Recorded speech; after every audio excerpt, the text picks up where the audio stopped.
Hello students, last video lecture में मैं आप लोगों को कार्बोहाइड्रेट चैप्टर स्टार्ट करवा चुका था और कार्बोहाइड्रेट में भी वैसे टॉपिक चैप्टर का नेम है बायोमॉलिक्यूल।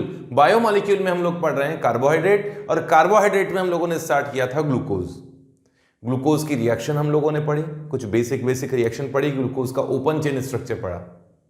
अब बात कर रहे हैं हम लोग cyclic structure of glucose. Glucose की रिएक्शन आप लोगों ने रिवाइज की होगी, पढ़ी होगी। अब बात करते हैं साइक्लिक स्ट्रक्चर ऑफ ग्लूकोज।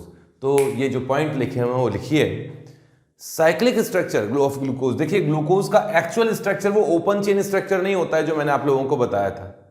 ये तो गलत हुआ, आप लोगों को गलत स्ट्रक्चर बता दिया। ग्लूकोज का एक्चुअल स्ट्रक्चर होता है साइक्लिक स्ट्रक्चर। सॉलिड स्टेट में ग्लूकोज 6 मेंबर्ड साइक्लिक स्ट्रक्चर के फॉर्म में एग्जिस्ट करता है।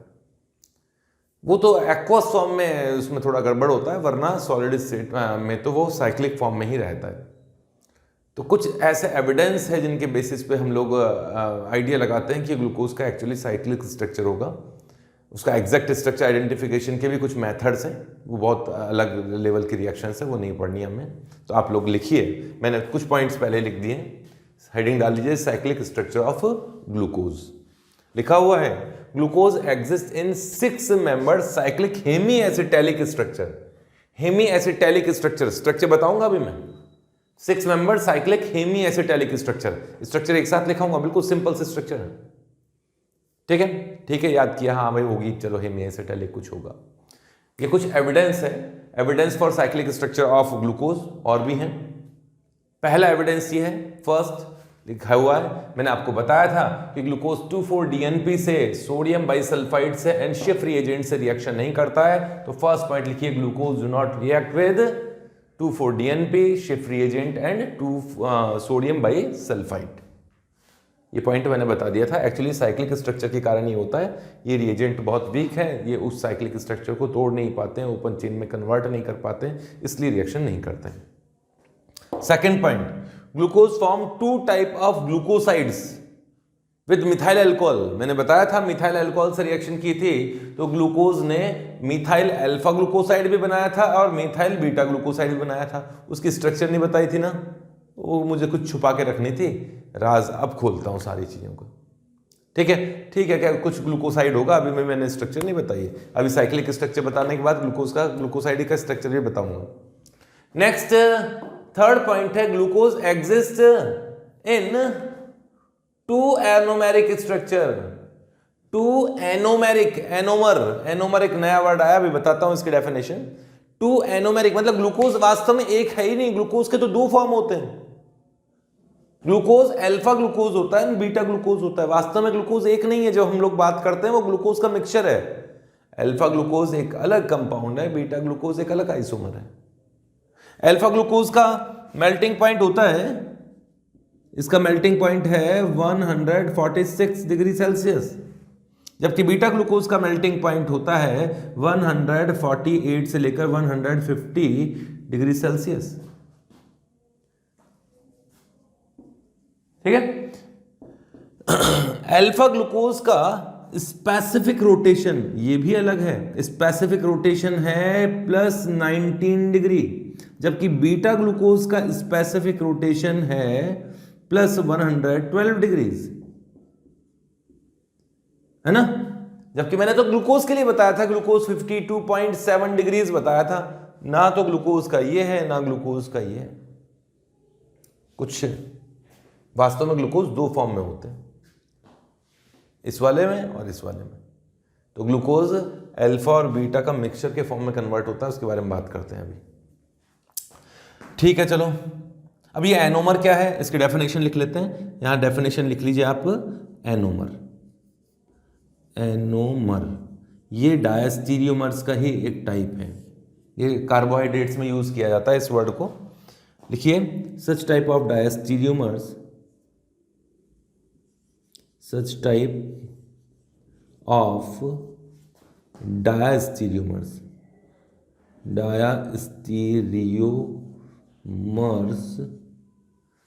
in carbohydrates in which in which only one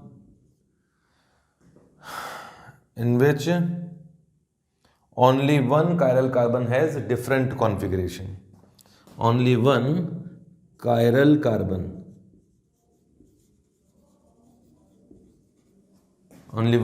carbon has different configuration.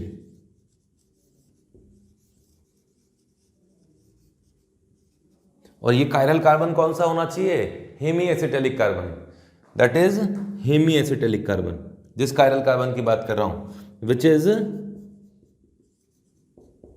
Hemy acetalic carbon, hemi acetalic और हेमी कीटैलिक कार्बन भी हो सकता है, हेमी कीटैलिक कार्बन।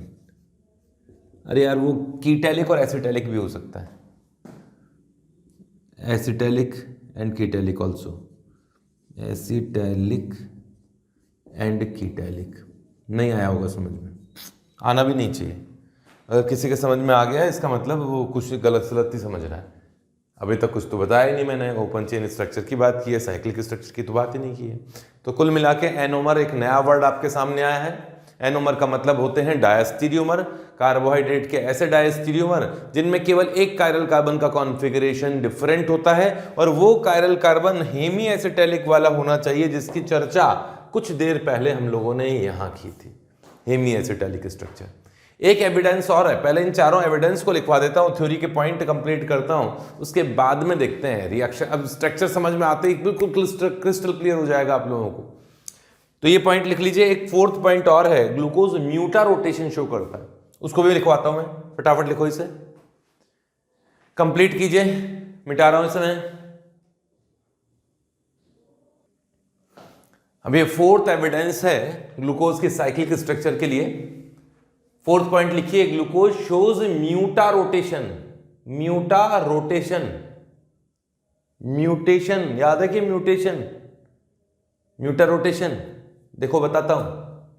म्यूटा रोटेशन क्या है? किसी कंपाउंड में, किसी ऑप्टिकल एक्टिव कंपाउंड में स्पेसिफिक रोटेशन में चेंज हो रहा है अपने आप ही, किसी कारण से हो रहा है। किसी भी ऑप्टिकल एक्टिव कंपाउंड में स्पेसिफिक रोटेशन के चेंज होने का जो टेंडेंसी है, जो प्रॉपर्टी है, उसे कहा जाता है म्यूटा रोटेशन। ग्लूकोज में म्यूटा रोटेशन होता है अपने आप, वाटर में डाल दो एक्वस मीडियम में, उसमें म्यूटा रोटेशन होने लगेगा। सॉलिड स्टेट में तो ग्लूकोज का स्पेसिफिक रोटेशन फिक्स होता है, लेकिन उसको वाटर में डाल दो, उसका स्पेसिफिक रोटेशन चेंज होता जाएगा और एक पोजीशन पे आके स्थिर हो जाएगा, स्टैग्नेंट हो जाएगा। इसे कहा जाता है म्यूटा रोटेशन। म्यूटा रोटेशन वर्ड काफ़ी कुछ म्यूटेशन से मिलता जुलता है, याद है म्यूटेशन?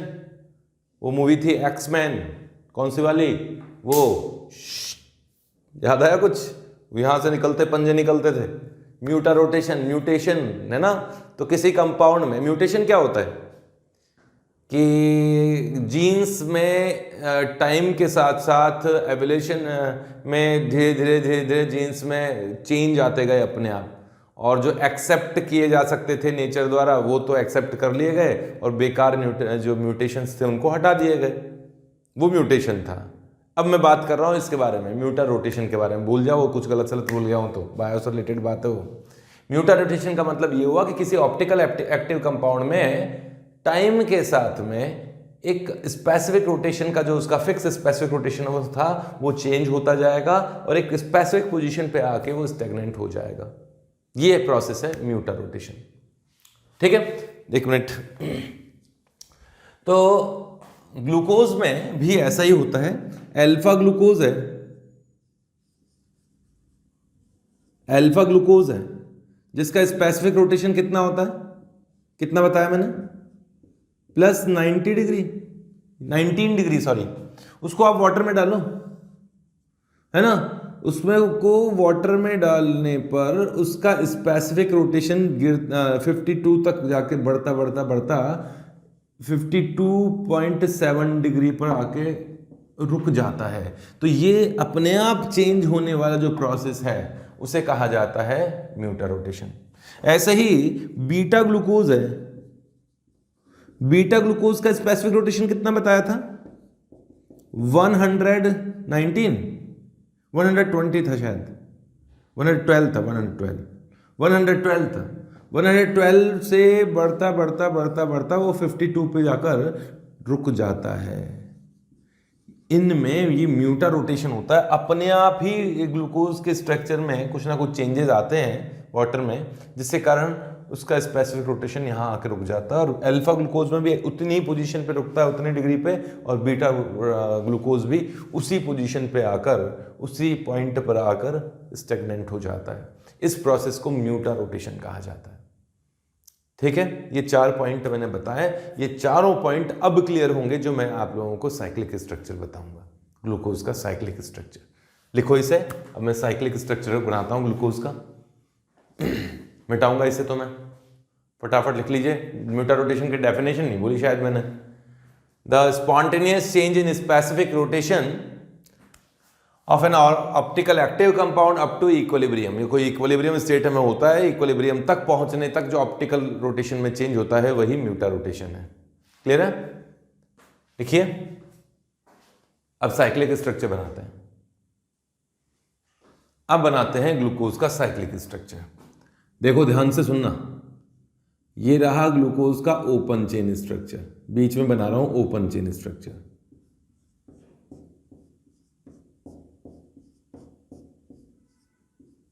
ये लीजिए open chain structure, carbon number 1 2 3 4 5 and 6। Carbon number 3 का OH left hand side, remaining OH right hand side. ये open chain structure of glucose आपको अच्छी तरह पता है ना। अब आपने टॉटोमेरिज्म पढ़ा होगा, टॉटोमेरिज्म पढ़ाया था। एक नॉर्मल टॉटोमेरिज्म होता है जिसमें इस कीटोन एल्डिहाइड की अल्फा पोजीशन का H यहां से यहां शिफ्ट हो जाए, तो इस कार्बन और इस कार्बन के बीच में डबल बॉन्ड बनता है और ये हाइड्रोजन यहां शिफ्ट हो जाता है। अल्फा पोजीशन का ही शिफ्ट होता था, बीटा का नहीं होता था। क्यों? क्योंकि अल्फा पोजीशन का H थोड़ा बहुत एसिडिक था। याद है? ये ओपन चेन टॉटोमेरिज्म थी। नॉर्मल टॉटोमेरिज्म यही पढ़ी थी ना आप लोगों ने, कि ये वाला H यहां गया, डबल बॉन्ड यहां आया। एक ओपन चेन के अलावा एक रिंग चेन टॉटोमेरिज्म और होती है, जो कि मैंने आपको कहा था कि हम लोग कार्बोहाइड्रेट में पढ़ेंगे। अब बिल्कुल सही टाइम है उसका पढ़ने का। ध्यान से सुनिए, लिखना बाद में। ये H, इस पोजीशन का H जो कि ऑक्सीजन से बॉन्डेड है, जो कि एसिडिक है, वो H उठकर चला गया इस ऑक्सीजन पर, और जिस एटम से यह H बॉन्डेड था जो कि ऑक्सीजन है, उस एटम का बॉन्ड बन गया इस कार्बन से।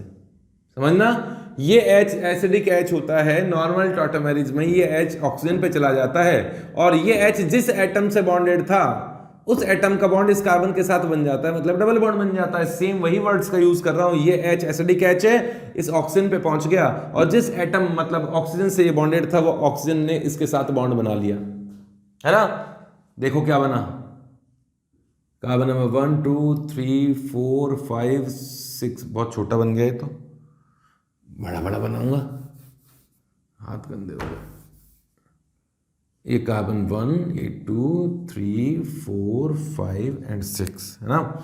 और इस पोजीशन पे ध्यान देना आप लोग।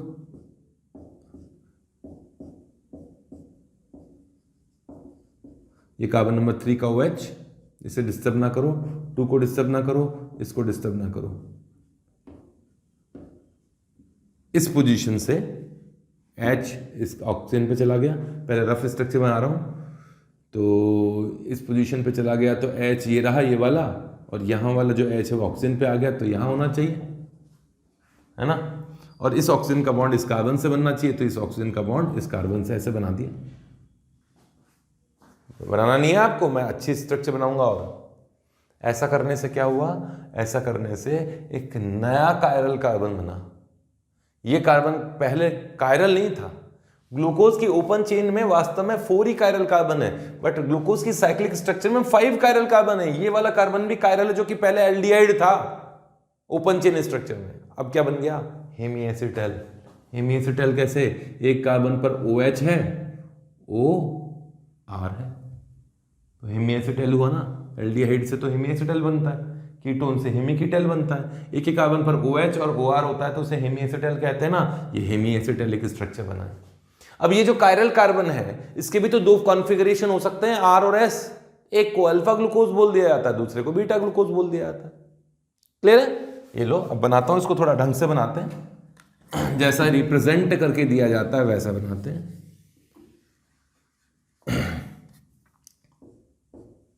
ये रहा ऑक्सीजन, इसे ऐसे ही बनाया जाता है, रिप्रेजेंट करने का तरीका है।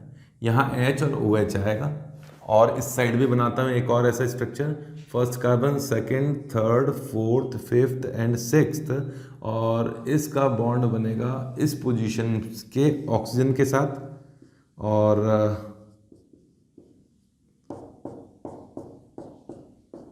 ये बना कार्बन नंबर 3, ये रहा 3 का OH लेफ्ट हैंड साइड, 4 का OH राइट हैंड साइड, 5 का भी OH राइट साइड ही था तभी इधर से बॉन्ड बना है, और 2 का OH इस तरफ, ये लीजिए, है ना।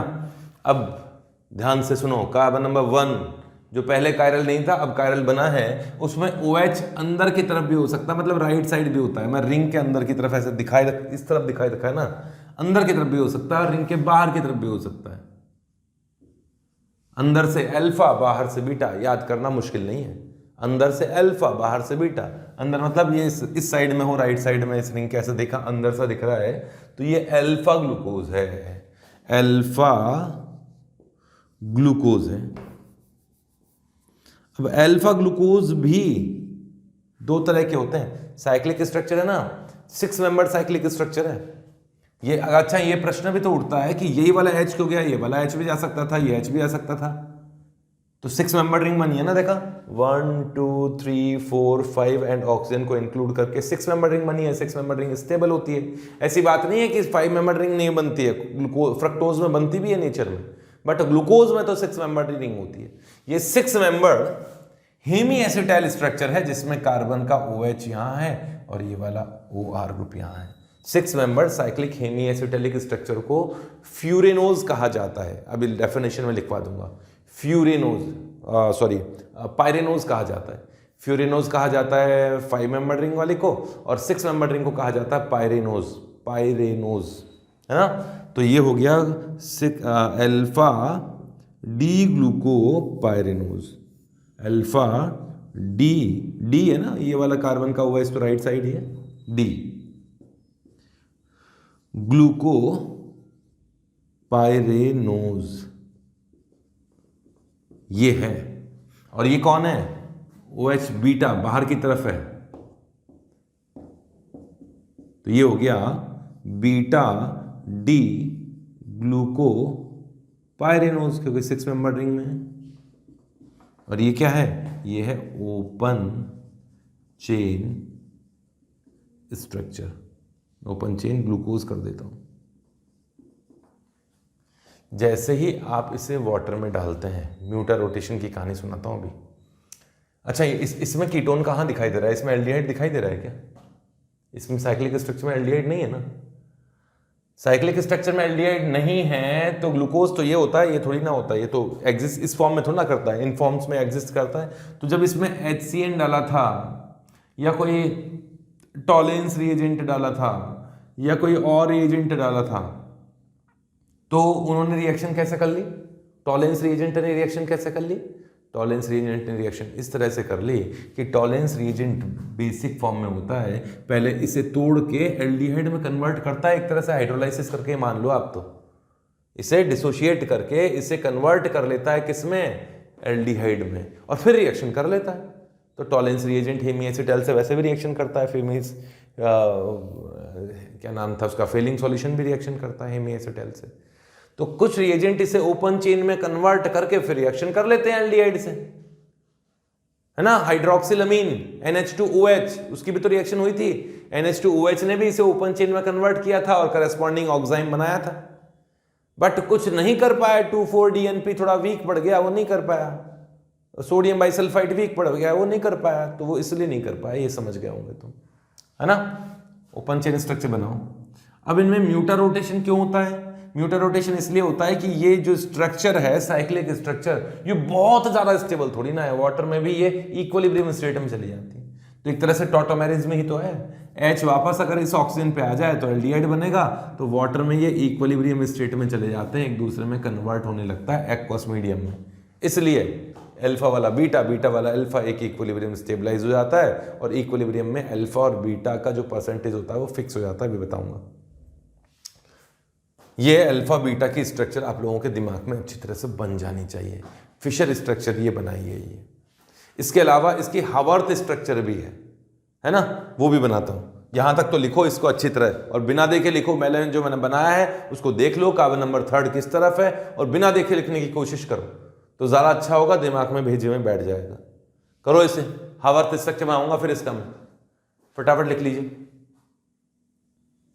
चलो इसके नीचे ही बना देता हूं हावर्थ स्ट्रक्चर। अल्फा ग्लूकोज के नीचे ही अल्फा हावर्थ स्ट्रक्चर बनाता हूं, बीटा का स्ट्रक्चर यहां बनाऊंगा। स्ट्रक्चर है हावर्थ स्ट्रक्चर, हावर्थ ऐसे ही कुछ है शायद, हावर्थ स्ट्रक्चर।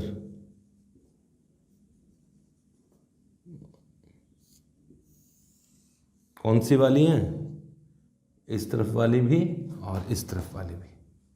अल्फा ग्लूकोज की हावर्थ स्ट्रक्चर क्या है?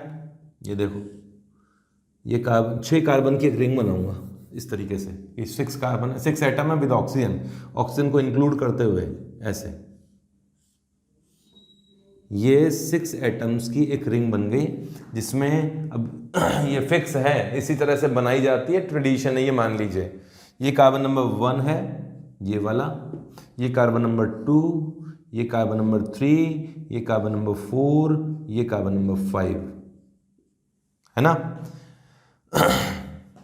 कार्बन नंबर 1 में OH लेफ्ट हैंड साइड है, जो OH राइट हैंड साइड है, जो राइट हैंड साइड है उसे नीचे रखना है, जो लेफ्ट हैंड साइड है उसे ऊपर की तरफ लिखना है। राइट साइड में OH है नीचे की तरफ, और H को ऊपर की तरफ। कार्बन नंबर 2 पे भी नीचे की तरफ राइट साइड में है, ये ऊपर की तरफ। कार्बन नंबर 3 में ये ऊपर की तरफ रखना है OH, 4 में नीचे की ओर, और 5 में, अहो ये तो दिक्कत हो गई, यहां तो लेफ्ट साइड में तो ये CH2 ग्रुप है। अब कैसे करें? देखो इन्होंने कुछ इस तरीके से बनाया है, ध्यान से सुनना, बिल्कुल सिंपल तरीके से बता रहा हूं, ध्यान से सुनना, बनाना नहीं है। फिशर स्ट्रक्चर में किसी कायरल कार्बन पे 2 चेंज कर दिया जाए तो उसका कॉन्फ़िगरेशन चेंज नहीं होता है, याद है। फिशर स्ट्रक्चर में किसी कायरल कार्बन पे 2 चेंज कर दिए जाए तो उसके कॉन्फ़िगरेशन में कोई चेंज नहीं होता है। ये वाला जो ग्रुप है ना इस तरफ है, इसको मैं यहां लगा रहा हूं नीचे की तरफ से, तो क्या होगा? 2 चेंज होंगे। कैसे? ये वाला ऑक्सीजन को तो मैंने नीचे रख दिया, तो CH2OH यहां जाएगा, ये तो एक चेंज हुआ। फिर ये H इस तरफ आएगा तो CH2OH यहां आएगा, है ना। ये कौन सी साइड है? अब ये नीचे की तरफ ही क्यों रखा? चलो, फिशर स्ट्रक्चर तो समझते होंगे आप लोग। फिशर स्ट्रक्चर में वर्टिकल लाइन कहाँ होती है? पीछे की ओर, और हॉरिजॉन्टल लाइन कहाँ होती है? ऊपर की ओर। तो मान लीजिए ये मैंने 6 एटम्स को बिल्कुल, ये 5 एटम को बिल्कुल स्ट्रेट खींच लिया, तो ये ग्रुप ऐसे ऐसे ऐसे दिखाई देंगे। हॉरिजॉन्टल लाइन प्लेन से ऊपर दिखाई देगी, और ये जो वर्टिकल लाइन है ना वो पीछे की तरफ दिखाई देगी। ये दी गई हूं इस तरह से, ऑक्सीजन पीछे की ओर है ऐसा मानो आप, और ये CH2 ये जो ग्रुप है ऊपर की ओर निकले हुए हैं अपनी ओर, और ये इस रिंग को, ये ऑक्सीजन दिखाई देना ना यूं यूं यूं, इसको उठाकर यूं रख दिया गया। अब तुम्हें ऐसा मत बोलना सर यूं ही क्यों रखा, यूं क्यों नहीं रखा, हावर्थ ने जैसा बताया वैसे बता रहा हूं मैं तो उन्होंने इस स्ट्रक्चर को उठा के कैसे किया कि भाई यूं वाली स्ट्रक्चर है, यूं ऑक्सीजन तो उठा के यूं रख दिया, जिसमें ऑक्सीजन जो राइट साइड में था वो नीचे आ गया, ये राइट साइड में था नीचे आ गया, जो लेफ्ट साइड में था ऊपर आ गया, राइट साइड वाला नीचे आ गया, ये लेफ्ट साइड में CH2OH है वो ऊपर की तरफ आएगा। तो ये 5वीं पोजीशन पे CH2OH ऊपर की ओर है। समझ गए क्या? हाँ, ये लो वापस बना रहा हूं ऐसे ही सिचुएशन, वैसे ही बनाया जाता है, लेकिन तुम्हें समझाने के लिए मैंने बता दिया है किस तरह से लिखा जाता है इसे।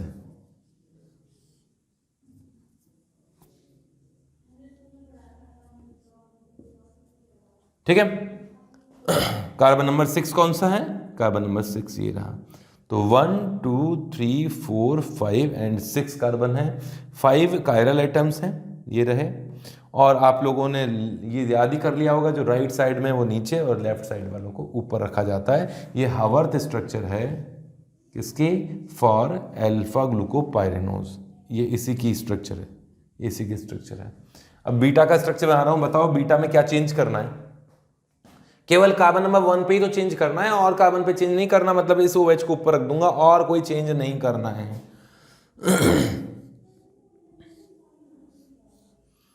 तो कार्बन नंबर 1 का OH ऊपर की ओर रखना है, ये नीचे, फिर ये ऊपर, फिर ये नीचे। अरे वाह, बहुत अच्छा रहा। ये OH नीचे की ओर, कार्बन नंबर 3 का OH ऊपर की ओर, कार्बन नंबर 4 का OH नीचे की ओर, और CH2OH तो ऊपर की ओर है ही।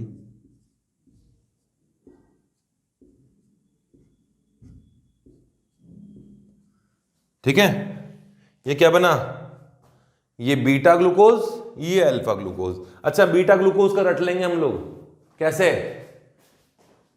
कार्बन नंबर 1 का OH अच्छी तरह लर्न कर लीजिए। कार्बन नंबर 1 का OH ऊपर की ओर है, ऊपर की ओर, और सारे OH OH OH OH opposite side में, सभी बल्कि ग्रुप्स अपोजिट साइड में। ये OH ऊपर नीचे, ये नीचे, ये ऊपर, ये नीचे, ये CH2 ऊपर। बीटा का स्ट्रक्चर लर्न करना आसान है, लर्न कर लो इसको। और कार्बन नंबर 1 को याद रखना कि ऊपर की ओर है कार्बन नंबर 1, और ये CH2OH भी ऊपर की ओर है। अगर याद करोगे तो अच्छा रहेगा, वरना तो वही लॉजिक लगाते रहोगे, लॉजिक लगाने में निकल जाएगा टाइम। कई बार स्टूडेंट भूल जाता है, लॉजिक भूल जाता है तो क्वेश्चन गलत हो जाते हैं। तो ठीक है, समझाने के लिए मैंने समझा दिया, लेकिन फिर भी लर्न करो कि कार्बन नंबर 1 का OH ऊपर की ओर है, फिर सारे OH अपोजिट साइड में। ये बीटा ग्लूकोज का है, बीटा ग्लूकोज का आवर्त स्ट्रक्चर के लिए। अल्फा में क्या चेंज करना है? बस ये कार्बन नंबर 1 को चेंज करना है, अल्फा ग्लूकोज बन जाएगा। स्ट्रक्चर दिमाग में बिठा लेना, याद भी हो गई होगी, थोड़ा सिंपल मेथड मैंने बता दिया। क्लियर है? अब सुनो, एनोमर की डेफिनेशन ऐसे थोड़ी ना छोड़ दूंगा। एनोमर की डेफिनेशन क्या बताया था? Such type of diastereomers which have different configuration only on one chiral carbon which is hemiacetylic carbon। यही लिखवाया था ना। ये दोनों एक दूसरे के डायस्टेरियोमर हैं। इन दोनों की कॉन्फ़िगरेशन में केवल इतना अंतर है कि ये जो हेमीएसिटाइल वाला कार्बन है उसका कॉन्फ़िगरेशन डिफरेंट है। केवल एक कायरल कार्बन का कॉन्फ़िगरेशन डिफरेंट होना चाहिए, 2-3 का मत कर देना। और वो कौन सा होना चाहिए कायरल कार्बन? हेमीएसिटाइल वाला ही तो है, OHOR। ये क्लियर हो गया? तो मैंने एविडेंस में कुछ पॉइंट आप लोगों को लिखवाया, वो एक एक करके थोड़ा थोड़ा क्लियर किए हैं। क्लियर है? एनोमर कौन है? ग्लूकोज, अल्फा और बीटा ग्लूकोज एक दूसरे के एनोमर है। एनोमर साइक्लिक फॉर्म में एग्जिस्ट करते हैं, उसको लिख लेना, मैंने लिखवाया नहीं, लिख लेना। ओपन चेन में एनोमर नहीं होते हैं, anomer only exist only in cyclic structure. लिखो वहां पर, मैं नहीं लिखूंगा। Anomer exist only in cyclic structure. Cyclic structure में ही ग्लूकोज की साइक्लिक या किसी कार्बोहाइड्रेट के साइक्लिक स्ट्रक्चर में ही हेमीएसिटाइल या हेमीकीटैलिक स्ट्रक्चर बनेगा। ये हो गया ग्लूकोज का हावर्थ स्ट्रक्चर। अब ग्लूकोज का साइक्लिक स्ट्रक्चर, वो चेयर कन्फर्मेशन बनाता हूं। चेयर कन्फर्मेशन अब तुम्हें बेकार तो लगेगा, लेकिन पढ़ना तो पड़ेगा भाई। ये अब मैं बना रहा हूं इसका चेयर कन्फर्मेशन, बिल्कुल पास पास में बना रहा हूं। नए पेज पे बनाऊंगा मतलब मिटा के, तो फिर वही लिंक के टूट जाएगा। तो अब ध्यान से सुनना, ये लो, दिखाई दे जाए बस, अच्छा हो जाए। साइक्लिक स्ट्रक्चर है, थोड़ा अच्छा नहीं बना, बढ़िया बनाता हूं। चेयर कन्फर्मेशन,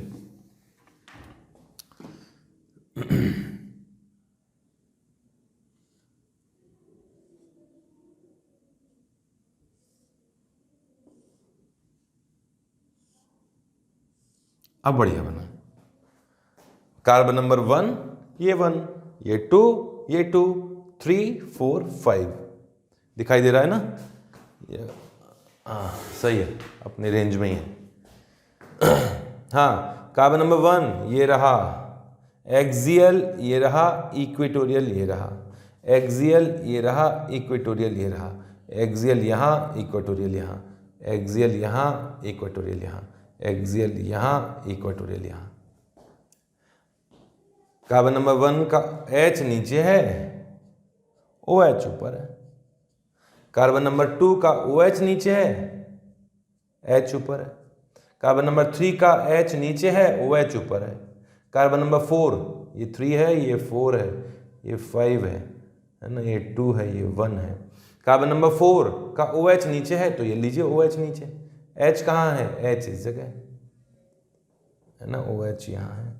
कार्बन नंबर 5 ये रहा, कार्बन नंबर 5, ये कार्बन नंबर 6। कार्बन नंबर 5 में H नीचे है, तो ये रहा H, और CH2OH ऊपर की तरफ है। कार्बन नंबर 6 ये रहा। ये क्या है स्ट्रक्चर है? ये चेयर कन्फर्मेशन है। किसका? बीटा ग्लूकोज का चेयर कन्फर्मेशन है, चेयर कन्फर्मेशन। ठीक है, अल्फा ग्लूकोज का चेयर कन्फर्मेशन बनाओ। आप तो नीचे बनाते जाओ, आपके पास तो कॉपी होगी। और अल्फा ग्लूकोज का चेयर कन्फर्मेशन में क्या चेंज करना है? केवल और केवल कार्बन नंबर 1 पे OH को नीचे कर देंगे। मैं बनाता हूँ, यहाँ बनाता हूँ, दिखना चाहिए। इस तरफ भी जगह है कि नहीं है? बहुत कम जगह, इस तरफ तो जगह कम पड़ेगी। छोटा स्ट्रक्चर बना रहा हूँ।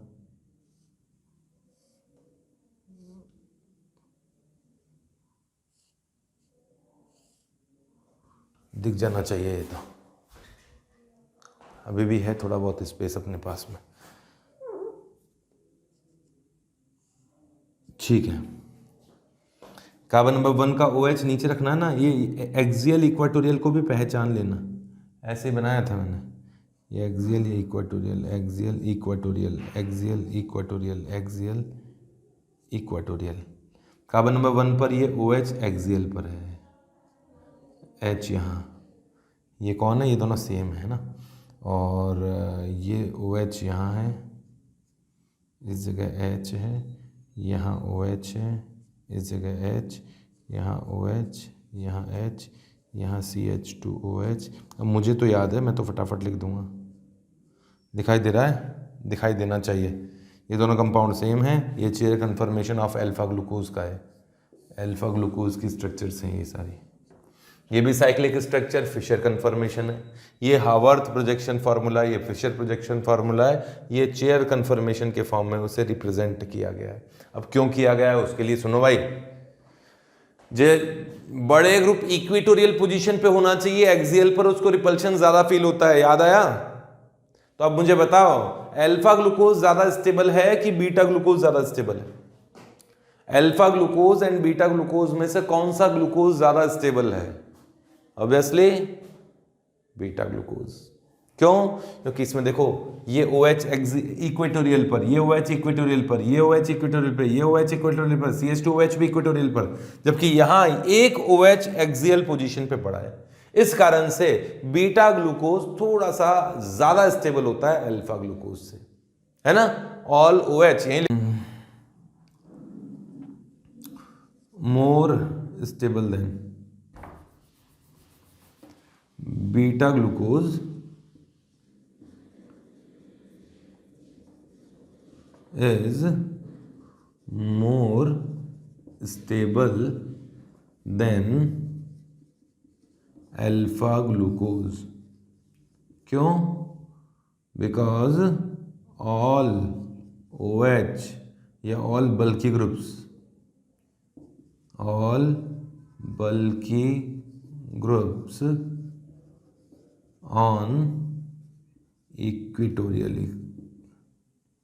equatorial position.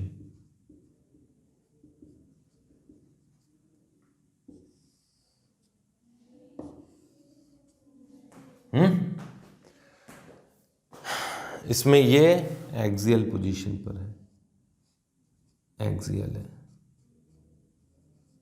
उसमें इक्वेटोरियल पोजीशन पर है। इसलिए बीटा ग्लूकोज थोड़ा सा ज़्यादा स्टेबल होता है अल्फा ग्लूकोज से। इसीलिए जब अल्फा बीटा ग्लूकोज का जब इक्विलिब्रियम में मिक्सचर बनता है तो बीटा ग्लूकोज का परसेंटेज अल्फा ग्लूकोज से ज़्यादा बनता है। नेचर उसी को बनाएगी जो ज़्यादा स्टेबल है। तो ये स्ट्रक्चर तो बना लो जल्दी से, फिर इनकी रिएक्शंस की बात करेंगे और एविडेंस की बात करेंगे। फटाफट लिखो, जल्दी से लिखो, इसे मिटा रहा हूँ मैं, ज़्यादा टाइम नहीं दूंगा, मिटाना तो पड़ेगा मुझे। ये लियो, मिटा दिया। अब जो एविडेंस दिए थे ना, जो प्रश्न उठे थे साइक्लिक स्ट्रक्चर के लिए, उनके आंसर्स देते हैं। पहला एविडेंस तो ये था कि ग्लूकोज ने किसी से रिएक्शन की, किसी ग्रुप से रिएक्शन नहीं की, किसी रिएजेंट से रिएक्शन नहीं की, 2,4-DNP से रिएक्शन नहीं की। तो उसका आंसर आप लोगों को मिल गया होगा। क्या आंसर दिया मैंने उसका? कि ग्लूकोज का स्ट्रक्चर बहुत ज़्यादा स्टेबल नहीं है, ये इजीली ओपन हो जाता है, थोड़ा सा भी स्ट्रॉन्ग रिएजेंट आएगा तो उसे ओपन कर देता है, बट वीक रिएजेंट इसे ओपन नहीं कर सकते, है ना। चलो पहले तो बात कर लेते हैं, ये पायरेनोज वर्ड यूज़ किया था मैंने, उसके बारे में बात करते हैं। ग्लूकोज एग्जिस्ट इन पायरेनोज स्ट्रक्चर। अब पायरेनोज स्ट्रक्चर का मतलब यह है कि पायरेन जैसा स्ट्रक्चर। देखो एक कंपाउंड है ये वाला, इस कंपाउंड को कहा जाता है पायरेन, पायरेन। और एक कंपाउंड है ये वाला, इस कंपाउंड का नेम तो आप लोगों को पता होगा, इसे कहा जाता है फ्यूरेन। 5 मेंबर रिंग है फ्यूरेन। तो ग्लूकोज के 6 मेंबर रिंग वालों को तो पायरेनोज बोल दिया गया, मतलब पायरेन जैसा 6 मेंबर रिंग विद ऑक्सीजन। और ग्लूकोज अगर किसी कार्बोहाइड्रेट की 5 मेंबर रिंग हो तो उसे फ्यूरिनोज कहा जाता है ना। फ्रक्टोज फ्यूरिनोज फॉर्म में होता है, ग्लूकोज पायरेनोज फॉर्म में होता है। तो इनके बेसिस पे नाम रखा गया है। मतलब पायरेनोज मीन्स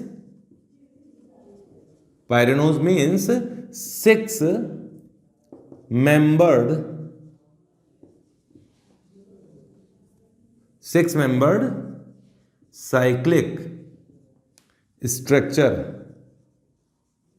ऑफ कार्बोहाइड्रेट। यही वर्ड यूज होता है ये। एंड एक और कौन सा वर्ड है? फ्यूरिनोज।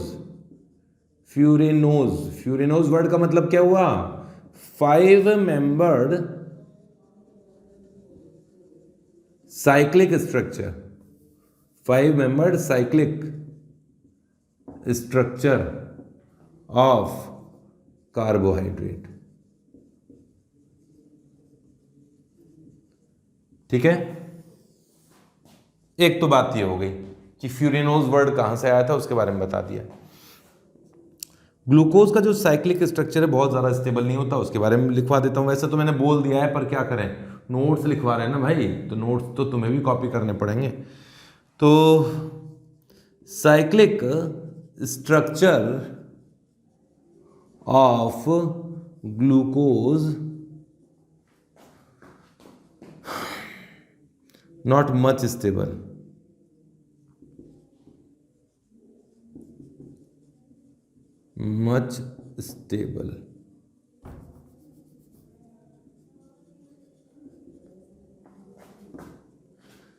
it can be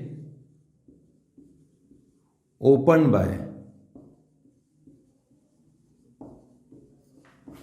strong reagents like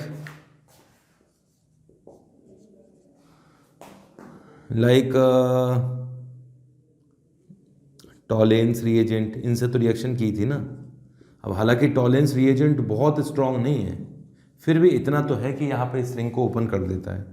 Fehling solution, और भी कई बताए हुए हैं, और भी बताए थे ना, फिनाइल हाइड्राजीन सबसे रिएक्शन किया था, इससे ऑक्साइम बनाया था, और है ना ब्रोमीन वाटर से वो COOH में कन्वर्ट हो गया था, bromine water etcetera, but can not B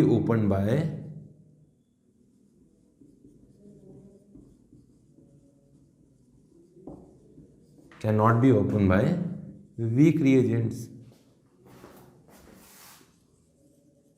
यार ये लिखना मेरे को बहुत बेकार लगता है, जबकि मैं सबको समझा चुका हूं आप लोगों को। लाइक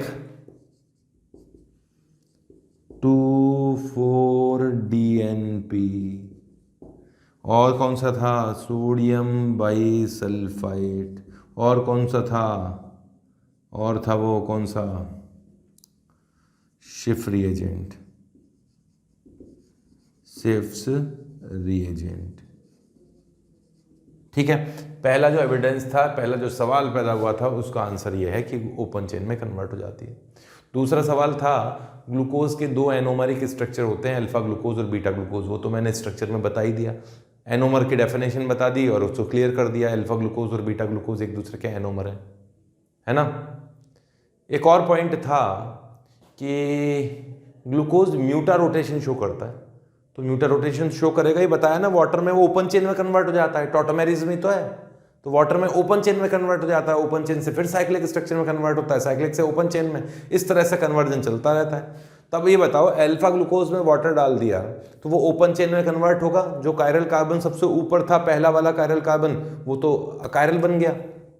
फिर जब वापस साइक्लिक स्ट्रक्चर में कन्वर्ट होगा तो वो अल्फा भी बन सकता है, बीटा भी बन सकता है, दोनों चॉइस है, दोनों तरफ चला जाएगा।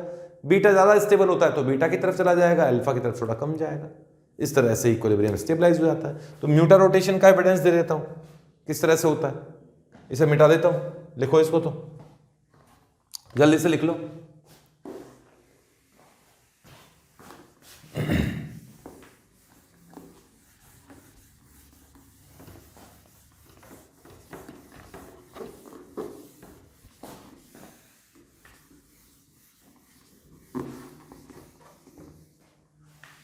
वो जो म्यूटा रोटेशन की बात थी ना, उसको एविडेंस ये है कि म्यूटा रोटेशन होता कैसे इसमें, इन ग्लूकोज, भाई ये अल्फा ग्लूकोज है, अल्फा डी ग्लूकोज, जिसका स्पेसिफिक रोटेशन बताया था +19 डिग्री, और दूसरा है बीटा डी ग्लूकोज, उसका स्पेसिफिक रोटेशन मैंने बताया था 112 डिग्रीज प्लस में, डेक्सोरोटेटरी हैं दोनों, है ना। और जब इसमें वाटर डाला गया तो इसमें धीरे धीरे एक इक्विलिब्रियम स्टेबलाइज हुआ, और इसी फाइनल इक्विलिब्रियम मिक्सचर में कौन कौन था, उसमें अल्फा ग्लूकोज भी था, उसमें बीटा ग्लूकोज भी था, और उसमें ओपन चेन ग्लूकोज भी है, बहुत कम ओपन चेन ग्लूकोज भी है, क्योंकि अल्फा ग्लूकोज ज्यादा स्टेबल है तो इसका अप्रॉक्सीमेट 64% होता है, approximate. Alpha glucose beta glucose 64 होता है, अल्फा ग्लूकोज 36% होता है, 36 ही बचा ना, 36 होता है, और ये तो नेग्लिजिबल होता है, ये होता है 0.02% ही होता है, इसे नेग्लेक्ट कर दो। ये एक मिक्सचर तैयार हो जाता है, इस मिक्सचर के कारण जो इसका स्पेसिफिक रोटेशन बढ़ता बढ़ता 52 पर आके रुकता है, इसका भी बढ़ता कम होता हुआ, इसका कम होता 52 पे आके रुकता है ना। कैसे, इसको कैलकुलेट भी कर सकते हैं, इसको नेग्लेक्ट कर रहा हूं, इसकी स्पेसिफिक वैल्यू की पता भी नहीं है, नेग्लेक्ट कर रहा हूं, तो इसकी वैल्यू जो आएगी वो 52 के आसपास कैसे आई है, वो समझना कैसे, है ना। देखो इसकी और इनका एवरेज ले लेता हूं, 36% किसका है, अल्फा का, और अल्फा के कारण जो कंट्रीब्यूशन है वो 19 डिग्री का होगा, एवरेज ले रहा हूं मैं, और 64% किसका है, बीटा का, बीटा के कारण 112 डिग्री होगा, टोटल कितना है 100, ये एवरेज निकाल दिया मैंने, और इसकी वैल्यू आप कैलकुलेट करें तो अप्रॉक्सीमेट 52 के आसपास ही आती है, 52 पॉइंट समथिंग आती है, वैल्यू कैलकुलेट करके देख लेना, एग्जैक्ट 52.7 नहीं आती है, थ्योरेटिकल वैल्यू नहीं, प्रैक्टिकल वैल्यू नहीं आती है, थ्योरेटिकल 52.2 आ रही है शायद, निकाल लेना। क्यों आती हो, थोड़ा चेंज आया ना, क्योंकि ये वैल्यू, ये परसेंटेज भी तो एग्जैक्ट नहीं है, और इसको भी तो नेग्लेक्ट कर दिया, तो वो 52 के आसपास ही आके रुकती है। इस तरह से ये एवरेज इनका निकाला जा सकता है, ठीक है, ये वैल्यू इसके आसपास ही आती है। ये म्यूटा रोटेशन का एविडेंस दे दिया। एक पॉइंट मैंने ये बताया था कि ग्लूकोज की रिएक्शन मिथाइल अल्कोहल से करें तो ग्लूकोसाइड और अल्फा ग्लूकोसाइड बीटा ग्लूकोसाइड बनता है, उसके बारे में क्या ख्याल है, तो उसके बारे में बात करते हैं। बनाओ इसको, तो मिटा रहा हूं इसे, फटाफट लिख लीजिए।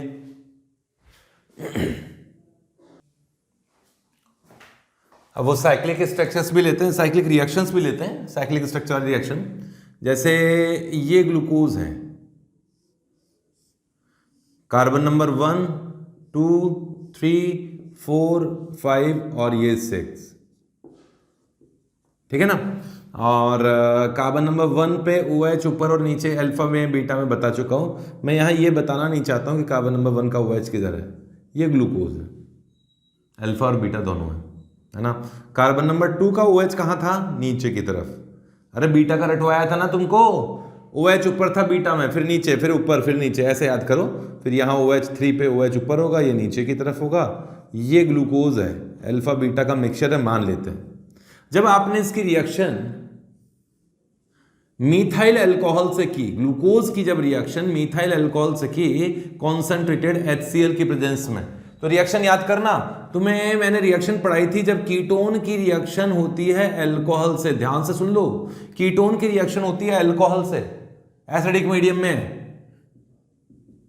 तो H प्लस आता है, यहां OH आता है, यहां क्या बनता है, OH and OR, hemi, acetyl वगैरह जो भी है।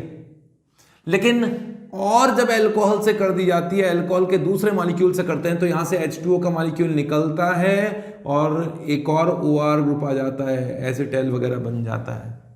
ये रिएक्शन याद करो, पड़ी हुई है। अब सुनो, ग्लूकोज तो पहले से ही हेमी है, OH एंड OR, इस पे अल्कोहल डालोगे तो एसिटाइल कीटोल बनी जाएगा, एक कार्बन पे 2 OR आ जाएंगे।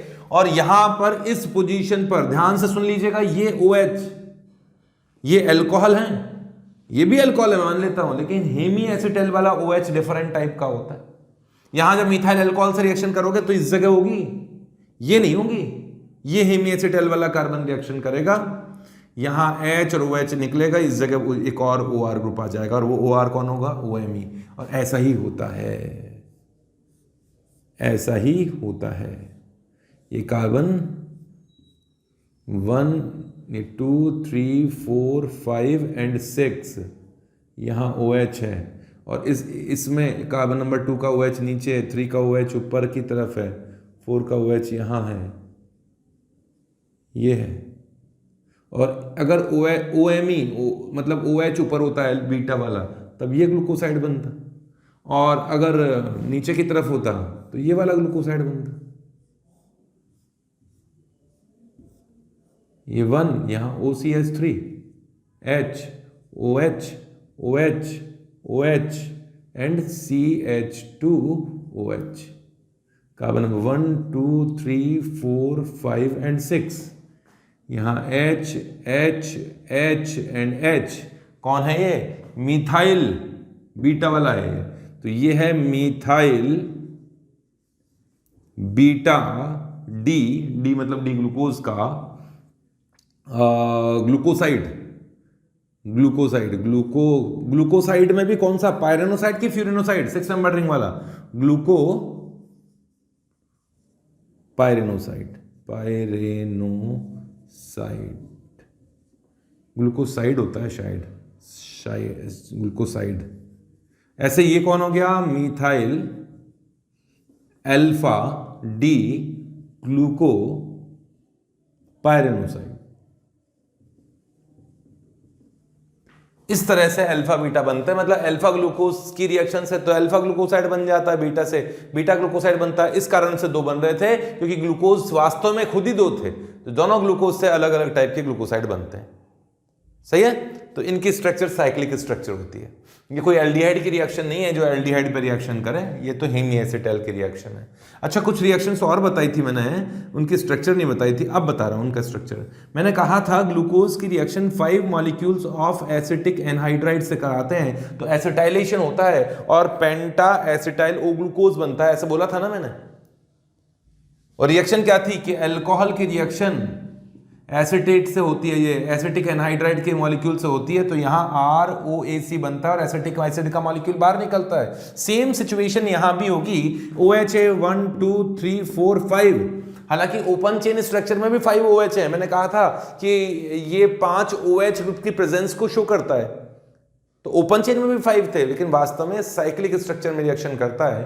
तो इन पोजीशन पे इस पर भी ये भी न्यूक्लियोफाइल के फॉर्म में रिएक्शन करता है, ये भी न्यूक्लियोफाइल के फॉर्म में रिएक्शन करता है, और सब जगह OAC ग्रुप आ जाता है, पेंटा एसिटाइल बन जाता है, और अल्फा और बीटा दोनों बनेगा, जिसको अब मैं नहीं बना रहा हूं, ये लिख दिए, ऐसा कर दिया OAC, AC मतलब एसिटेट ग्रुप। OAC, यहाँ भी OAC, छोटा बन गया, बड़ा बनाऊंगा, इतनी भी जगह कम नहीं है।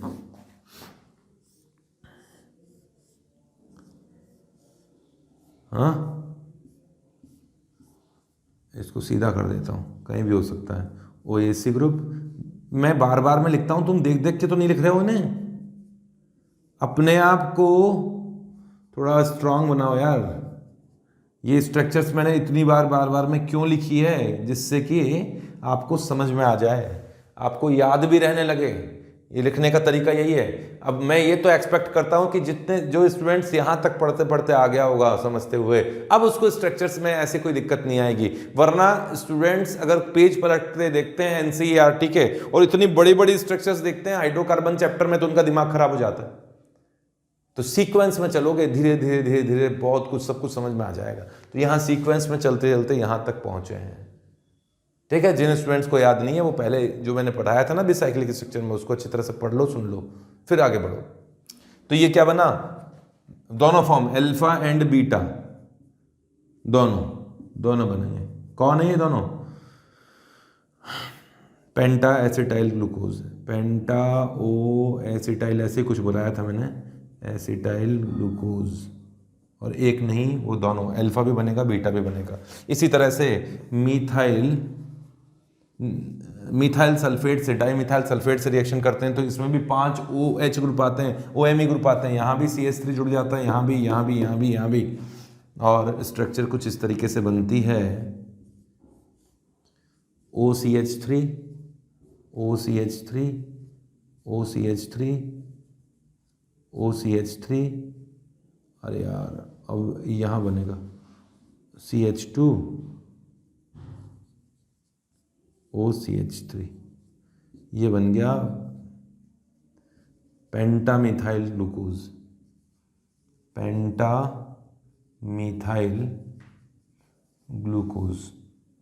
दोनों अल्फा भी और बीटा भी, दोनों के दोनों बनते हैं। ठीक है, इन सभी कंपाउंड को याद करो। हेमी एसिटाइल का हाइड्रोलाइसिस एसिडिक और बेसिक दोनों मीडियम में पॉसिबल होता है, बट कीटैल और एसिटाइल का हाइड्रोलाइसिस केवल एसिडिक मीडियम में होता है, बेसिक मीडियम में नहीं होता है। वापस बोलो क्या, कीटैल एसिटाइल का हाइड्रोलाइसिस बेसिक मीडियम में नहीं होता है। ये सभी कीटैल हैं, एक तरह से OR ही तो है यहाँ पे OH तो नहीं है ना, हेमी एसिटाइल ग्रुप तो नहीं है ना, इसलिए इसमें तो है। टॉलेंस रिएजेंट आएगा तो इसे तोड़ देगा, एल्डिहाइड बना देगा, इसको H को वहां पहुंचा देगा और यहाँ एल्डिहाइड बन जाएगा। भाई टॉलेंस रिएजेंट डाल दिया अगर आपने ग्लूकोज में, तो ग्लूकोज में टॉलेंस रिएजेंट डालते ही H गया, ये यहाँ पहुंचा और ये एल्डिहाइड बन गया। और एल्डिहाइड का काम तमाम करने के लिए टॉलेंस रिएजेंट बैठा है, उसका ऑक्सीडेशन करेगा और कार्बोक्सिलिक एसिड में कन्वर्ट कर देगा, क्या बना देगा, ग्लूकोनिक एसिड। क्या वो काम यहां हो सकता है क्या? इसमें टॉलेंस रिएजेंट डाल दिया, अगर टॉलेंस रिएजेंट डाल दिया इसमें, तो बेसिक होता है टॉलेंस रिएजेंट, इतना तो पता होना चाहिए हमें। टॉलेंस रिएजेंट क्या होता है, सिल्वर नाइट्रेट का अमोनियम हाइड्रोक्साइड में सॉल्यूशन होता है। तो टॉलेंस रिएजेंट इसे ओपन चेन में कन्वर्ट नहीं कर पाएगा, ये टॉटमेरिस भी नहीं है इसमें, H होता तो होता ना, H नहीं है।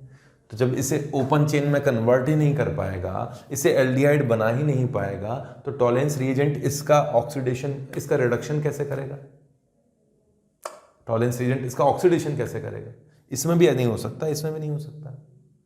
तो ये तीनों के तीनों टॉलेंस रिएजेंट से ऑक्सीडाइज नहीं हो सकते, फेलिंग सॉल्यूशन से ऑक्सीडाइज नहीं हो सकते, बेनेडिक्ट सॉल्यूशन से ऑक्सीडाइज नहीं हो सकते। ठीक है, ग्लूकोज तो हो सकता था। तो ग्लूकोज अगर टॉलेंस रिएजेंट से ऑक्सीडाइज हो जाता है तो ये टॉलेंस रिएजेंट का क्या कर देता है, रिडक्शन।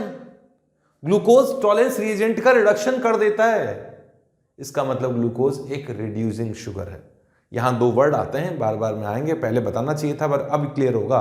फिर आप बोलोगे कि सर ग्लूकोज एक तो होता है रिड्यूसिंग शुगर, दूसरा होता है नॉन रिड्यूसिंग शुगर। जो टॉलेंस रिएजेंट से ऑक्सीडाइज हो जाए, मतलब जो टॉलेंस रिएजेंट का रिडक्शन कर दे, वो तो है रिड्यूसिंग शुगर, जो कि ग्लूकोज है। बट जो टॉलरेंस रिएजेंट से या फेलिंग सॉल्यूशन से ऑक्सीडाइज ना हो, मतलब ये उनका रिडक्शन ना करें, तो ये है non reducing sugar. These above products are non-reducing sugars. They cannot give reaction with tolerance reagent, filling solution, Benedict solution, etc. ठीक है, लिखिए. These products are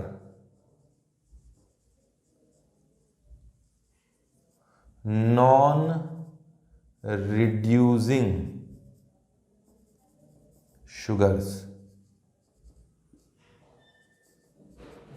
non reducing sugars है. शुगर ही है, हेमी एसिटल तो नहीं है, एसिटेलिक कीटेलिक स्ट्रक्चर है ना. क्यों है भाई non reducing? Can not oxidized या can not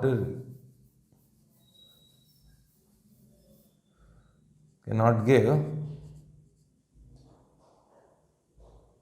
reaction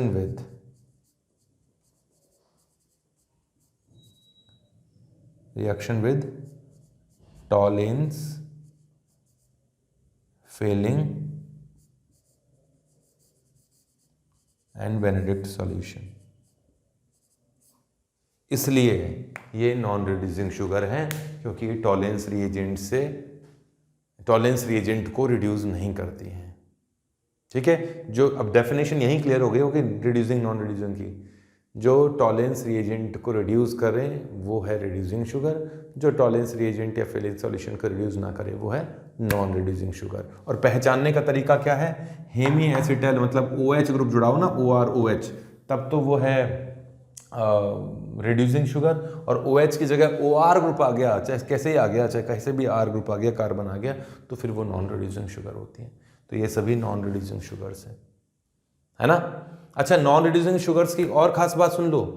non reducing sugar जैसे ये वाला है, ये 2,4-DNP से नहीं, फिनाइल हाइड्राजीन से ओसाजोन की बात बताई थी.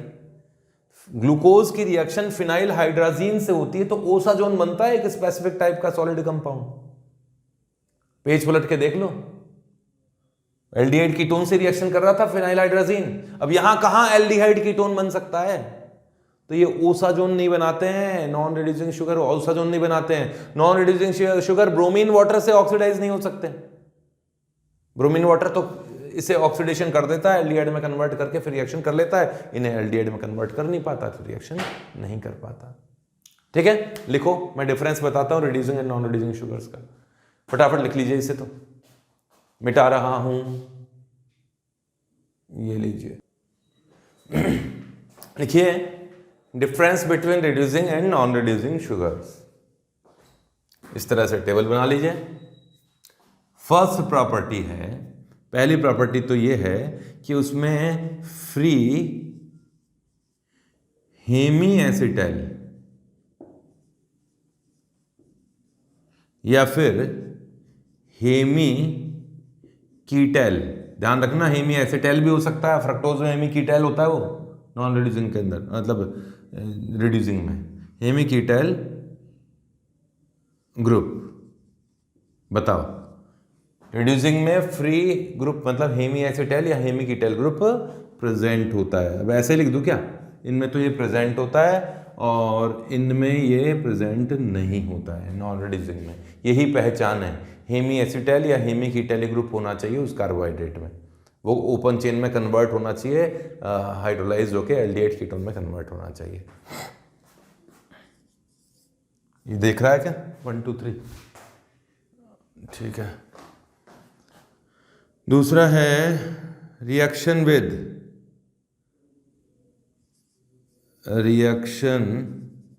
With Tollens reagent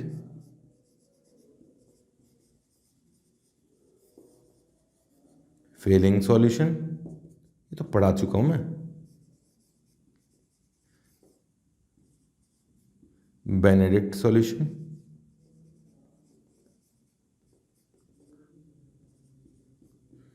bromine water,